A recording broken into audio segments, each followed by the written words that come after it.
বাড়ি ভেবো। আচ্ছা, পুত্র সন্তান দেওয়ার মালিক কে? জোরে বলুন। কন্যা সন্তান দেওয়ার মালিক কে?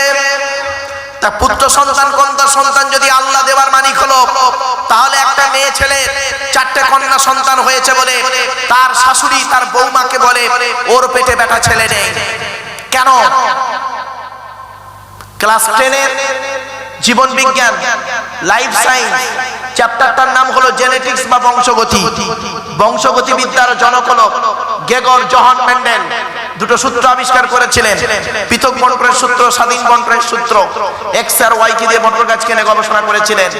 বিজ্ঞান বলছে কন্যা সন্তান হয় বাপের কারণে, মায়ের এতে হাত থাকে না। এই শাশুড়ি বৌমাকে দোষ না দিয়ে ছেলেকে দোষ দাও। কোরআন কি বলছে দেখি? লিল্লাহি মুলকুস সামাওয়াতি ওয়াল আরদি ইয়াখলুকু মা ইয়াশা ইয়াহাবু লিমান ইয়াশাউ ইনাসা ওয়া ইয়াহাবু লিমান ইয়াশাউ যুকুর আও ইযাওবিজুহুম যুকুরানা ওয়া ইনাসা ওয়া ইয়াজআলু মান ইয়াশাউ ওয়াকিমা। 25 নম্বর পারা 7 নম্বর পৃষ্ঠা 12 নম্বর লাইন সূরার নাম সূরা শুআরার মধ্যে আল্লাহ পাক বলে দিলেন, বাবা বাড়ি যাচ্ছেন নাকি বাপ?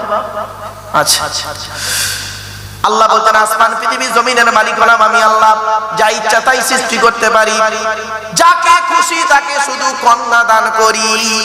নেই 6টা মেয়ে হয়েছে, ছেলে হয়নি, এমন লোক নেই? আরে ভাই বলুন না, শুনে নিন। মেয়ে হলে কেন রেগে যান? এই মেয়ের বাপেরা শুনে নিন। হযরতে মুসা নবী নাম শুনেছেন? আরে ভাই বলুন বলুন। মুসা নবী একদিন আল্লাহকে বলছেন, আল্লাহ আপনি খুশি হলে কি করেন? আল্লাহ বলছে আমি খুশি হলে আকাশ থেকে পানি বর্ষণ করি। মুসা নবী আবার প্রশ্ন করছে আল্লাহকে, আপনি তার থেকে বেশি খুশি হলে কি করেন? বলে আমি তার থেকে বেশি খুশি হলে বাড়িতে মেহমান অতিথি পাঠিয়ে দিই। যে বাড়িতে মেহমান আসে, আত্মীয় আসে, ওই বাড়িতে আল্লাহর রহমত ঝরে ঝরে পড়ে।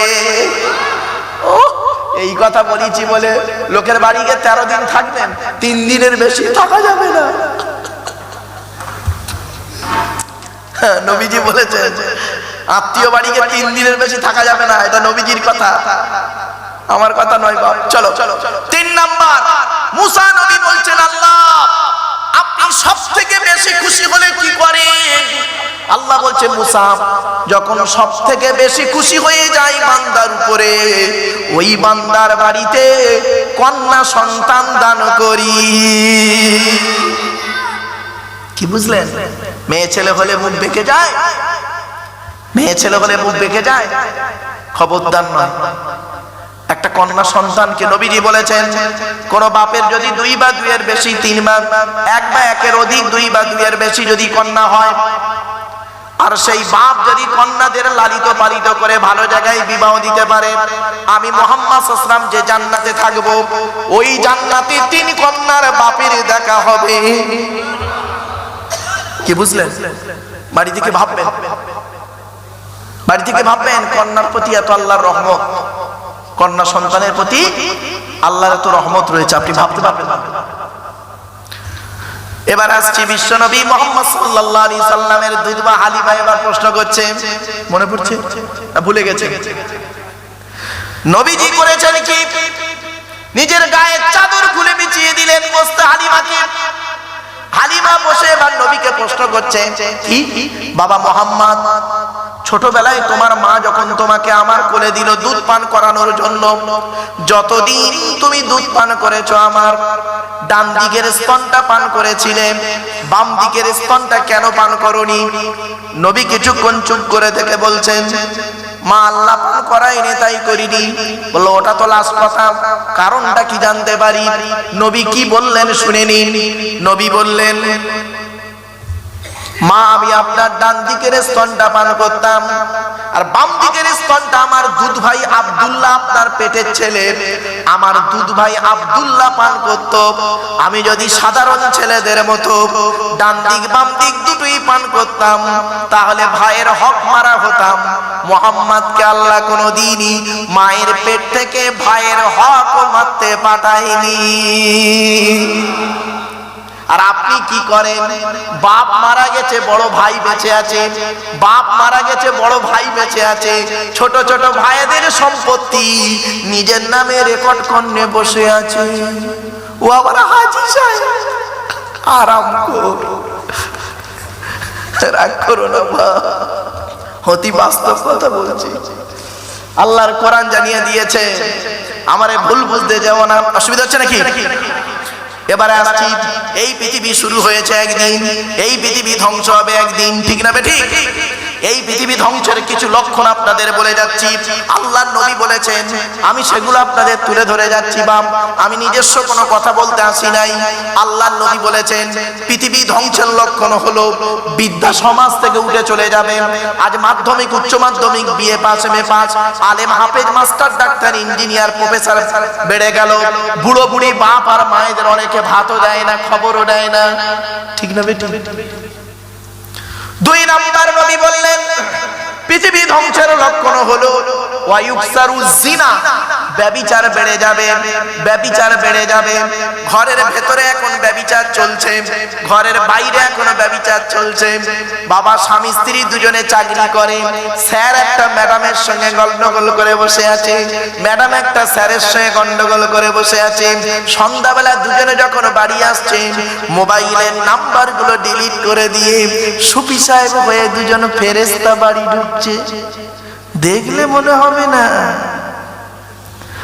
তিন নাম্বার নবী, বাস্তবগুলো মিলিয়ে দিন, হাতে টাইম নেই অত। তিন নাম্বার নবী বললেন পৃথিবী ধ্বংসের লক্ষণ হলো ওয়ায়ুকসারু শুরুগুলো ক্ষমা, মদ ও পানও বেড়ে যাবে। তবে অনেকে মনে মনে এখানে মনে মনে ভাবছে, বলছে, অনেকে মনে মনে বলছে, হুজুর আমরা বাংলা মাল খাই না, যা খাই ইংলিশ মাল, হুইস্কি, কিংফিশার, ম্যাকডোনাল্ড, বেলা, ওয়াইন, রিডমিল, ব্লক, ব্রাইন, এসব মদের নাম বললাম রে বাপ। যারা খায় তারা বুঝতে পারছে। সেদিন এরকম মদের নাম বলছি, একটা বুড়ো অপর বুড়োকে বলছে, দেখছি দেখছি হুজুর কিরম কোরআনির আয়াত বলছি, লাউ ঠেলা।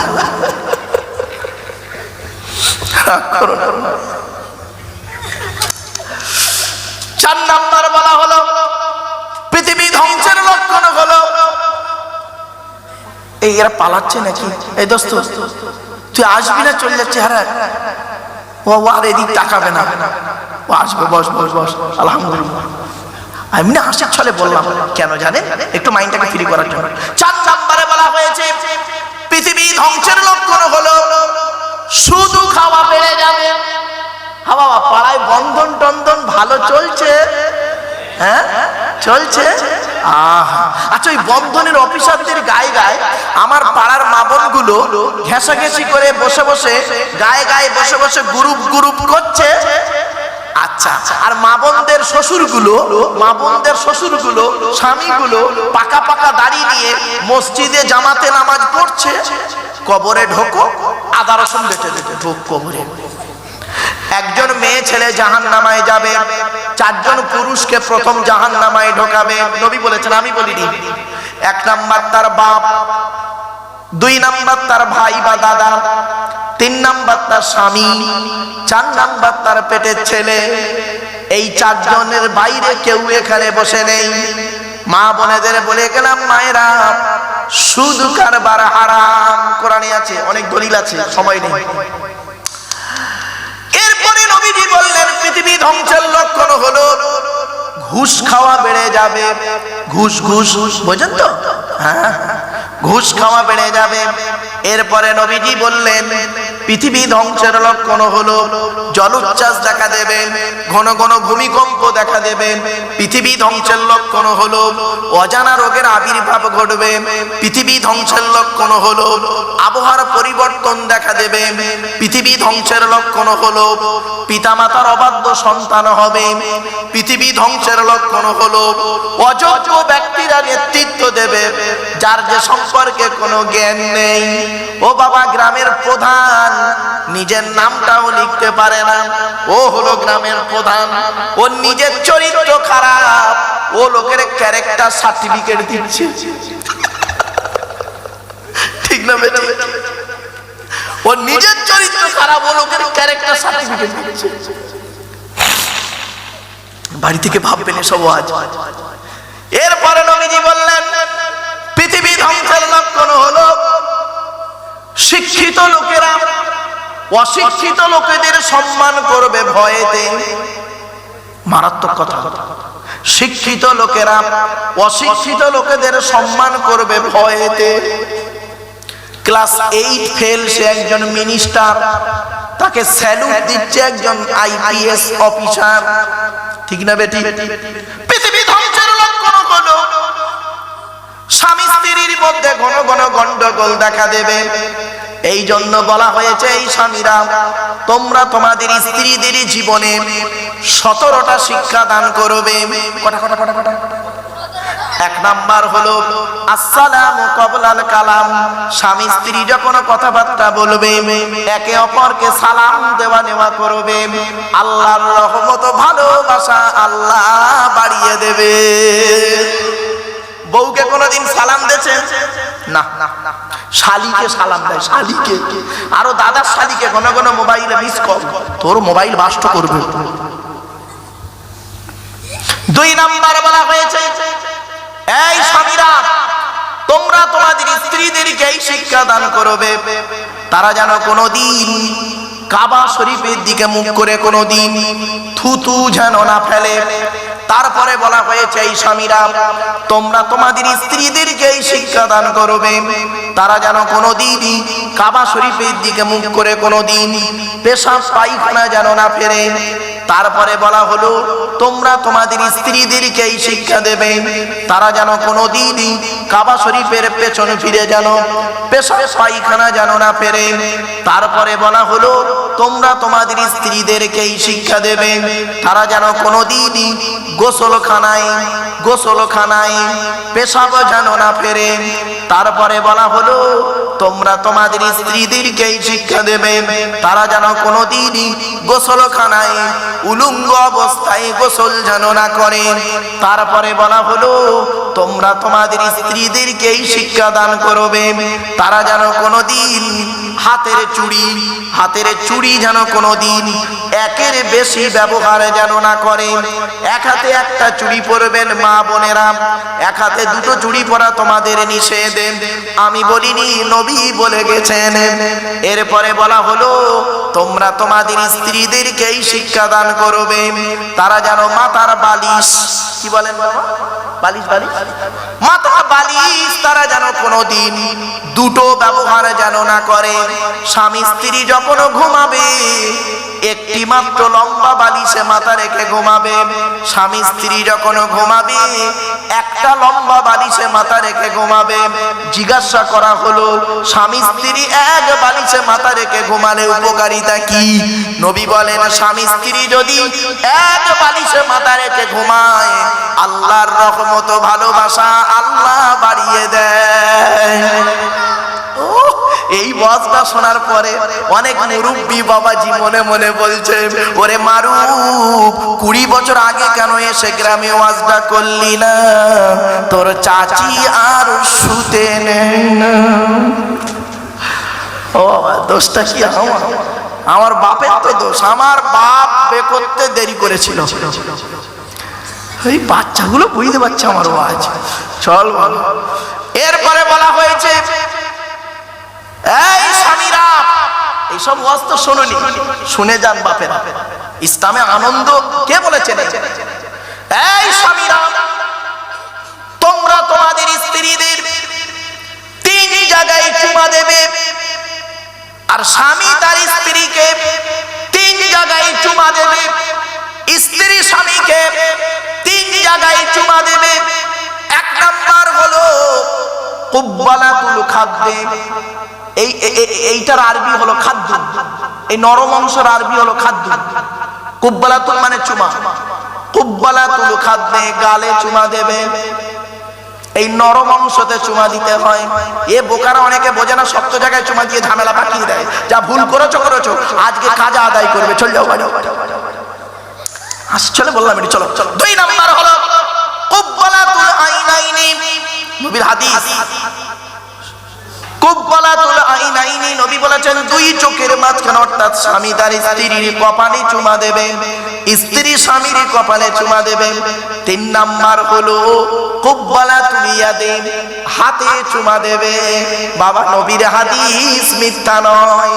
কুব্বালাতুল ইয়াদাইন, হাতে চুমা দেবে। হাতের কোন জায়গায় চুমা দিতে হয়? এই জায়গাতে চুমা দেওয়ার কথা নবী বললেন। এইখানে 19টা শিরা আছে। কটা কটা কটা 19টা শিরা আছে আল্লাহ দিয়েছে। দয়া, মায়া, মমতা, ভালোবাসা, ভক্তি, শ্রদ্ধা, সম্মান সব আল্লাহ এই জায়গাতে দিয়েছেন। স্বামী যখন স্ত্রীর এই জায়গায় চুমা দেয়, স্ত্রী যখন স্বামীর এই জায়গায় চুমা দেয়, আল্লাহর তরফ থেকে রহমত ও ভালোবাসা নাযিল হয়। আরে বোকারা বোঝে না, এই জায়গায় চুমা না দিয়ে এই জায়গায় চুমা দেয়, ঝামেলা পেকে যায়। সেদিন ওয়াজ করছি, ওয়াজ করতে করতে যেই বলেছি এই জায়গায় চুমা দেওয়ার কথা, একটা বুড়ো অপর বুড়োকে বলছে, তুই মলি সাহেব, বুড়ি হাতি ধরতে দেয়নি, তো চুমো খাবো কোথায় পেয়ে? বাপেরা বাস্তবটাই বলে গেলাম, কথাটা শুনতে খারাপ লাগলো। এই মেয়ে ছেলেরা, তুমি কেমন স্ত্রী? তুমি কেমন স্ত্রী? তুমি কেমন স্ত্রী? তুমি থাকতে তোমার স্বামী অন্য মেয়ের সঙ্গে পরকিয়া করবে? তুমি স্ত্রী, নারী জাতির কলঙ্ক তুমি। এই স্বামী, এই স্বামীরা, তুমি কেমন স্বামী? তুমি থাকতে তোমার স্ত্রী অন্য পুরুষের সঙ্গে পরকিয়া করবে? তুমি স্বামী না আসামি? আল্লাহর নবীর হাদিসকে আমল করেছো? আমল করুনি বলেই তো তোমার স্ত্রী পরকিয়া করছে, তোমার স্বামী পরকিয়া করছে। আল্লাহর নবীর হাদিসটা শুনে যাও। আল্লাহর নবী বলেছেন, স্বামী স্ত্রী যখন ঘুমাবে, এই মা বোনেরা ভালো করে শুনে নিন হাদিসটা। এই মা বোনেরা, স্বামী স্ত্রী যখন ঘুমাবে, এই গুরুত্বপূর্ণ কথাটি মাথায় রাখবে। স্বামী স্ত্রী যখন ঘুমাবে, একটি মাত্র লম্বা বালিশ ব্যবহার করবে। স্ত্রী যদি ওর মাথার লম্বা চুলটা ওই বালিশের উপরে বিছায় দেয়, আর স্বামী যদি স্ত্রীর চুলের উপরে মাথা রেখে ঘুমায়, ওই স্বামী ওই মুহূর্তে জীবনে কোনোদিন অন্য কোনো মেয়ের কথা ওর মনেই আসবে না।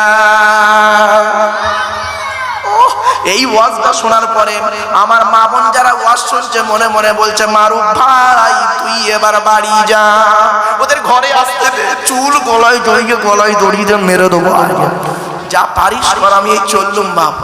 বাপেরা বাড়ি থেকে ভাববে। কথাগুলো শুনতে হয়তো হাসি লাগলো, তো বাস্তব কথাটাই বললাম। স্বামী স্ত্রীর মহব্বত, ভালোবাসা আল্লাহ দেয়া নিয়ামত, ভালোবাসা তাতে করেন না। আল্লাহ নবী বলেছেন, আজকে স্বামী স্ত্রী এই কাল না, তওবা 3 দিন আগে আমাকে একজন ফোন করেছে, হুজুর খুব বিপদে পড়েছি হুজুর। কোথায় থেকে বলছো বাবা? হুজুর আমি গুজরাটে আছি, আহমেদাবাদে।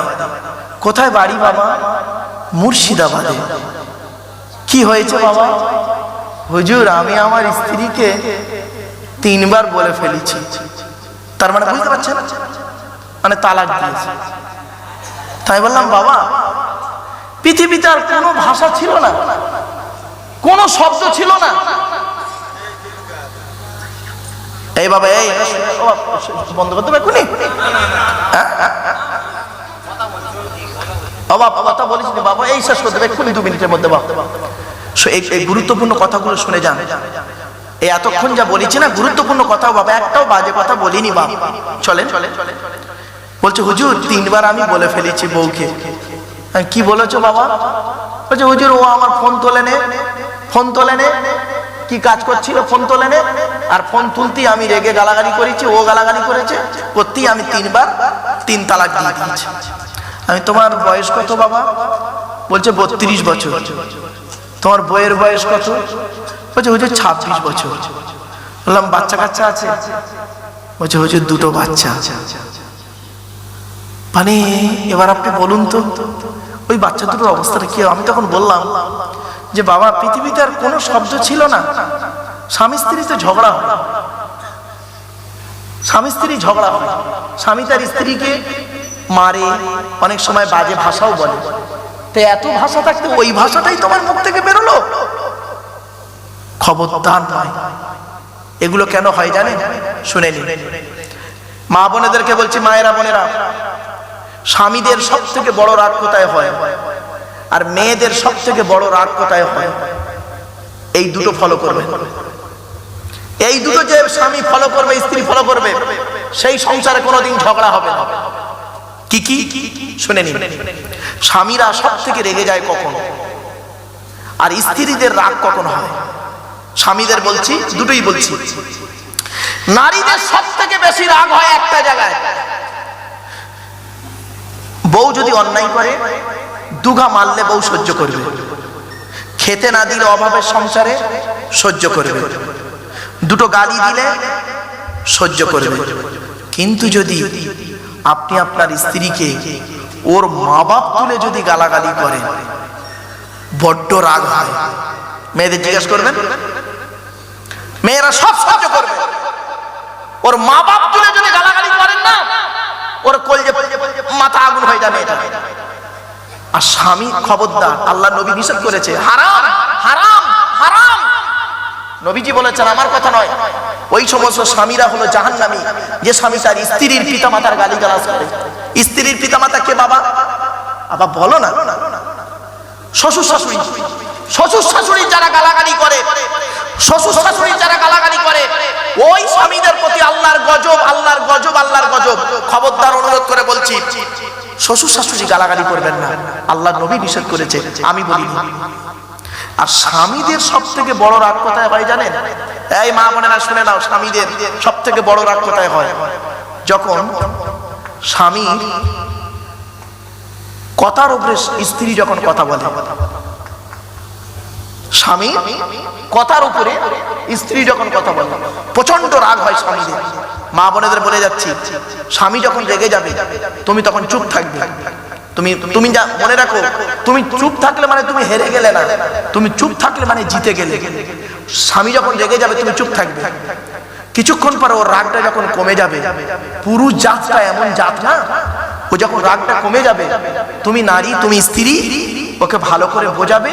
ওই স্বামী তখন তোমার কাছে ক্ষমা চাইবে, কিছু মনে করো না, আমি রাগের মাথায় না বলে ফেলেছি, কিছু মনে করো না। পুরুষ জাতি হলো এই রকম। নারী পুরুষ জাতিকে চিনতে পারলো না, আর পুরুষ নারী জাতিকে চিনতে পারলো না। এই জন্যই স্বামী স্ত্রীর ঝামেলা হয়। আল্লাহ নবী বলেছেন, স্বামী স্ত্রী এক বাসনে খাবার খাবে, এক বাসনে খাবার খেতে বসবে। আল্লাহ নবী আম্মা জান আয়েশা এক বাসনে খাবার খেতেন। আল্লাহ নবী বলেছেন, স্বামী কি যখন খেতে বসবেন, স্ত্রীর গালে খাবার তুলে দেবেন। স্ত্রী যখন খেতে বসবে, স্বামীর গালে খাবার তুলে দেবে। আল্লাহর রহমত, ভালোবাসা আল্লাহ বাড়িয়ে দেবে। আর এরা কি করে জানেন? বিয়ের আগে প্রেম করেছে, প্রেমিক প্রেমিকা রেস্টুরেন্টে গিয়ে এক প্লেট চাউমিন 4 ঘন্টা ধরে খাচ্ছে, তবুও মাল শেষ হয় না। আর বিয়ের পরে এক বাসন ভাত, মাল 5 মিনিটে শেষ। এই যুবক ছেলে, বিয়ে করে ভালোবাসা ভালো, ভালোবেসে বিয়ে করা ভালো নয়। একটা ভালোবাসা, একটা ভালো লাগা, দুটো আলাদা। ভালোবাসা আর ভালো লাগা দুটো আলাদা। স্বামী যেসে হতে পারে না, যেসে ভালোবাসতে পারে না, ভালোবাসা যেসে দিতে পারে না, মনে রাখবেন, ভালোবাসা দিতে কোরআনে আছে।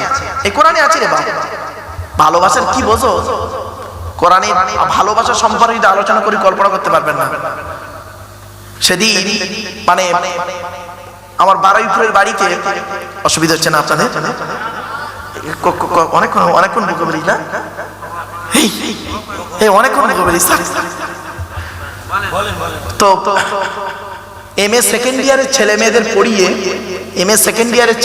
পড়িয়ে আমি বসে আছি।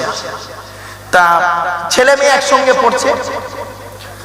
তো বর্ধমানের একটা মেয়ে, বর্ধমানের বাড়ি মেয়েটা এমএ সেকেন্ড ইয়ারে পড়ে। মেয়েটা আমাকে বলছে, স্যার, কতগুলো ছেলে মেয়ের সামনেই বলছে, স্যার একটা প্রশ্ন করবো স্যার? তা আমি বললাম, বল। বলছে স্যার কিছু মাইন্ড করবেন না, কিছু মনে করবেন না। বললাম না, a teacher is a real friend of student. একজন টিচার হলো ছাত্রছাত্রীর প্রকৃত বন্ধু, নো প্রবলেম। মেয়েটি বলছে শোনো, খারাপ সেন্স নেবেন না জানো, ফট করে। মেয়েটি বলছে স্যার ভিআইপি মানে? তা আমি বললাম very important person. Sir BDO মানে? তা আমি বললাম ব্লক ডেভেলপমেন্ট অফিসার। আমি বললাম তোর প্রবলেমটা কি বলতো, তুই কি জানতে চাইছিস বল। মেয়েটি বলছে স্যার ভালোবাসা শব্দের ব্যাখ্যাটা করবেন। বললাম সে আবার কিরকম? বলছে কেন স্যার? ভয়াকার ল, বয়াকার দন্তের সয়াকার, এক একটা অক্ষরের এক একটা গুণাগুণ আছে তো স্যার, দয়া করে একটু বলুন না, লিখে নেব। তা আমি তখন মনে মনে করছি ঘোড়ার ডিম, আমি তো নিজেই জানি না তোর বলবো কি, স্বাভাবিক। তা এখন যদি বলি যে আমি জানিনি, ছেলে মেয়েগুলো ধারণা হবে স্যার শুধু ইংরেজি আর আরবি পড়াতে পারে, এটা আউট কোনো জ্ঞান কম নেই, মলি সাহেব লোক তো। তখন আমি এটা বেনিয়ে বানিয়ে মিথ্যে উল্টো পাল্টা করে কোন রকম বানিয়ে বলতেছি। দেখুন তো হয়েছে কি বানানোটা। মানে কি বললি? ভয়াকার ল, বয়াকার দন্তের সয়াকার, ভা লো বা সা। এটা লিখবি তো? ছেলে মেয়েরা সব এগ্রি, হ্যাঁ স্যার লিখবো। আমি লেখ লেখ লেখ লেখ। ভয়াকার দিয়ে ভালো মন্দ না বুঝে, ল থেকে লজ্জা শরমের মাথা খেয়ে, বয়াকারে বাবা মাকে না যাইনে, দন্ত সয়াকারে সাগরে দিলাম ঝাঁ। এই ব্যাখ্যাটা হয়েছে হয়েছে হয়েছে মুরব্বি বলছে খুব হয়েছে। আমার বাপেরা, এই যুবক ছেলে, ভালোবাসার ব্যাখ্যা নিতে চাও শুনে নাও। এবার আরবিতে ব্যাখ্যাটা করি, কোরআন হাদিস দিয়ে ব্যাখ্যাটা করি। ভয়াকার দিয়ে ভালো মন্দ না বুঝে, ভয়াকার দিয়ে ভালো মন্দ না বুঝে আবু বকর সিদ্দিক রাদিয়াল্লাহু তাআলা আনহু ভালো মন্দ কিছুই বোঝেনি। সর্বপ্রথম নবীর উপরে কালেমা পড়ে ঈমান এনে মুসলমান হলো। ভালো মন্দ কিচ্ছু বোঝেনি আবু বকর, ঠিক না বেটি? ল থেকে লজ্জা শরমের মাথা খেয়ে হযরতে ওমর করলো কি, খোলা তরোয়াল নিয়ে এলো, মুহাম্মদ সাল্লাল্লাহু আলাইহি ওয়াসাল্লামকে কতল করবে। লজ্জা শরমের মাথা খেয়ে তরোয়ালটা ফেলে দিয়ে ইসলামের কালেমা পড়ে মুসলমান হয়ে গেল। ভয়াকারে বাবা মাকে না যায়নি। একটা ছোট্ট কথা বলি, আপনাদের শুনলে অবাক হয়ে যাবেন। আল্লাহর নবীর জামানায় একজন মুসলিম যুবক ছেলে, একজন অমুসলিম ছেলে ইসলাম গ্রহণ করেছে, মুসলমান হয়েছে। কি কি কি অসুবিধা হচ্ছে? একজন অমুসলিম ছেলে নবীর হাতে হাত দিয়ে ইসলামের কালেমা পড়ে মুসলমান হয়েছে। তার বাম্মা তখন অমুসলিম। এখন বাড়িতে ছেলেটি গিয়েছে, যেতে ছেলেটির বাম্মা বলছে তুই নাকি মুহাম্মাদের ধর্ম গ্রহণ করেছিস? ছেলেটা বলছে হ্যাঁ আমি মুসলমান হয়েছি। বলে তুই কি চাস? বাপ বলছে বাপ কি চাস? মুহাম্মাদের ধর্ম চাস না আমাদের ধর্ম চাস? যদি তুই মুহাম্মাদের ধর্ম চাস তাহলে তুই বাড়ি থেকে বেরিয়ে যা, আর আমাদের ধর্মে যদি থাকিস তাহলে আমার ঘরে থাক। যুবক ছেলে, যুবক ছেলে শুনে নাও। ছেলেটি চিন্তা করছে, কিছুক্ষণ চিন্তা করে বলছে বাড়ি ছাড়তে পারি, বাপ ছাড়তে পারি, মা ছাড়তে পারি, আমার নবীর ধর্ম ছাড়তে পারি না। সঙ্গে সঙ্গে বাপ বলল বেরিয়ে যা, বেরিয়ে যা। সঙ্গে সঙ্গে গেট থেকে যখন বেরিয়ে যাচ্ছে, গেটের কাছেই বাপ বলছে দাঁড়া দাঁড়া, চলে যাচ্ছিস যা, তোর গায়ে যে জামাটা আছে ওই জামাটা আমার পয়সায় কিনে দেওয়া, জামাটা খুলে চলে যা। সঙ্গে সঙ্গে ছেলেটা জামাটা খুলে দিল, দিয়ে চলে যাচ্ছে। বলে দাঁড়া, পরনে যে প্যান্টটা পরে আছিস, পরনে যে প্যান্টটা পরে আছিস ওটা আমার পয়সায় কেনা, খুলে চলে যা, জানে এই আঘাত করলে যাতেও ফিরে আসে। ছেলেটি করেছে কি, সঙ্গে সঙ্গে পরনের কাপড়টা খুলে দিয়ে দুটো হাত দিয়ে লজ্জাস্থানটাকে ঢেকে রাস্তা দিয়ে বের হয়ে পড়েছে। রাস্তায় একজন মানুষকে দেখতে পেয়ে বলছে ও মুসলমান ভাই রে, বড় বিপদে পড়েছি, এক টুকরো কাপড় যদি তুমি দাও আমাকে। সেই মুসলমান লোকটা করেছে কি, অল্প একটু কাপড় দিয়েছে, সেই কাপড়টাকে কোন রকম লজ্জাস্থান ঢেকে ছেলেটি রাসূলুল্লাহর দরবারে এসেছে। যখন কাঁদতে কাঁদতে রাসূলুল্লাহর দরবারে ছেলেটি এসেছে, আল্লাহর নবী বলছে, যুবক রে, তোর এমন অবস্থা করলো কে? ছেলেটি বলছে, ইয়া রাসূলুল্লাহ, ইসলাম গ্রহণ করার কারণে বাপ বাড়ি থেকে বের করে দিয়েছে, গায়ের জামাটাও খুলে নিয়েছে, পরনের প্যান্টটাও খুলে নিয়েছে, কোন রকম লজ্জাস্থান ডেকে ইয়া রাসূলুল্লাহ আপনার দরবারে এসেছি, আমার আর কেউ নাই। আল্লাহর নবী সেই সময় কি বলেছিলেন শুনে নেন। এই মদিনার মুসলমানেরা, আজকের দিনে যদি ওই যুবককে যে কাপড় পরাবে, কিয়ামতের মাঠে আল্লাহ জান্নাতে তার কাপড় পরিয়ে দেবে। ভয়াকারে বাবা মা কেনা যায়নি, কি বুঝলে? দন্তের সাথে একটা ব্যাখ্যা করব। তাহলে ভয়াকার ল ভয়াকার হলো, আর বাকি আছে কি? দন্তের সয়াকারে সাগরে দিলাম ঝাঁপ। শুনে নিন, আফ্রিকার জঙ্গলে যাচ্ছে ইসলাম প্রচার করতে। খালেদ বিন ওয়ালিদ বলেন ইসলামের তখন নেতা করে আল্লাহর নবী খালেদ বিন ওয়ালিদকে নেতা করে পাঠাচ্ছেন। করেছে কি জানেন? খালেদ বিন ওয়ালিদকে নেতা করেছেন, যাচ্ছে আফ্রিকার জঙ্গলে পার করে, নদী পার করে ওপারে ইসলাম প্রচার করতে হবে। খালেদ বিন ওয়ালিদের সঙ্গে রয়েছে অনেক ঘোড়া, রয়েছে অনেক সৈন্য রয়েছে। যখন যাচ্ছে সামনে নদী পড়েছে, প্রচুর টান, নদী প্রচুর টান যাচ্ছে। তখন পেছনে যারা আছে তারা বলছে, খালেদ বিন ওয়ালিদ তো নেতাকে বলছে, সর্দারকে বলছে, স্যার, হে আমিরুল মুমিনিন, হে আমিরুল মুমিনিন, আমরা এত টান যাচ্ছে নদীর, কি করে ঘোড়া নিয়ে ঝাঁপ মারবো? আমরা সকলে ডুবে মরে যাব। তখন উনি বলেছিলেন, আমি খালিদ বিন ওয়ালিদ বলছি, জীবনটা শুধু কারণ নয়, আল্লাহর জন্য, নবীর জন্য, আল্লাহর ভালোবাসায় আমি ঘোড়া নিয়ে আল্লাহু আকবার বলে, বিসমিল্লাহ আল্লাহু আকবার বলে নদীতে ঝাঁপ দেবো। তোমরা যদি সত্যিকারের নবীর প্রেমিক ভালোবাসো, আর ইসলামকে যদি ভালোবাসো, তাহলে আমার সঙ্গেও তোমরা নদীতে ঝাঁপ দেবে। দেখি আল্লাহ তকদিরে যেটা রেখেছে সেটাই হবে। বিসমিল্লাহ আল্লাহু আকবার বলে যখন নদীতে ঝাঁপ দিল, সকলে নদীর ওপারে চলে গেল, পার হয়ে গেল। যাবার পরে আমিরুল মুমিনিন বলছে, আচ্ছা তোমাদের কি কারোর কিছু হারিয়ে গেছে? তখন একজন ব্যক্তি বলছে, আমিরুল মুমিনিন, আমার পানি খাওয়ার একটা পিয়ালা এত টান যাচ্ছে হারিয়ে গেছে। উনি বললেন, মুজাহিদের কোনো মাল কেউ খেতে পারে না, নিতে পারে না, নদী নিতে পারে না। আমি এখানেই দাঁড়িয়ে রইলাম যতক্ষণ পর্যন্ত না ওই বাটিটা, পিয়ালাটা পাচ্ছি। কিছুক্ষণ পরে দেখা গেল একটা মাছ করেছে কি মুখে করে, ওই পিয়ালাটা এনে খালেদ বিন ওয়ালিদের কাছে তুলে দিল। ভালোবেসে নদীতে ঝাঁপ, কিছু বুঝতে পারছো? আর এ মূর্খরা করে কি, প্রেমে আঘাত পেয়েছে নদীতে ঝাঁপ দিচ্ছে, বোকা, গলায় দড়ি দিচ্ছে, প্রেমে আঘাত পেয়েছে গলায় দড়ি দিচ্ছে। রাগ করো না বাপ, অনেক কথা বললাম, দেখতে দেখতে প্রায় 2.5 ঘন্টা বকে ফেলি গো বাপ। হ্যাঁ, 2.5 ঘন্টা পার হয়ে গেছে কখন।